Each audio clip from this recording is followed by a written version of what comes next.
এই শীতের বিকেলে তোমাদেরও যদি খেতে ইচ্ছা করে পেস্ট্রি, আইসক্রিম বা প্যাটিস, তাহলে চলে যেতে হবে আমার মতোই টেস্ট অ্যান্ড বাইটে। লোকেশান অবশ্যই বলবো, কিন্তু তার জন্য পুরো ভিডিওটা অবশ্যই দেখো।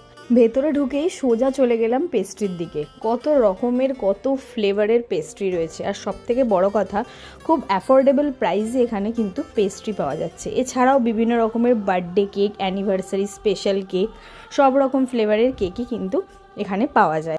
অন্যান্য কেকের দোকানের তুলনায় কিন্তু এখানে সত্যি রিজনেবল প্রাইসে কেক পাওয়া যায়। শুধুমাত্র এই কেক নয়, এছাড়াও রয়েছে বিভিন্ন ফুড কেক, বিস্কিট, চকো ফাজ কেক, বিভিন্ন রকমের স্ন্যাক্স, চানাচুর।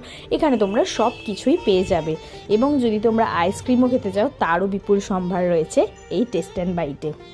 আমি নিয়ে নিয়েছিলাম একটা বাটারস্কচ পেস্ট্রি, যার দাম পড়েছিল 26 রুপিস। এছাড়াও অরেঞ্জ, কাঁচা আম আর চকলেট পেস্ট্রির সাথে দুটো কাপ কেক। তোমরাও যদি শীতের সন্ধ্যায় এরকম কিছু পেস্ট্রি ট্রাই করতে চাও, তাহলে অবশ্যই আসতে হবে আমাদের হাওড়া দাসনগরের এই টেস্ট অ্যান্ড বাইটসে। দাসনগর স্টেশনের ঠিক অপোজিটে পড়বে এই taste and bite. Thank you.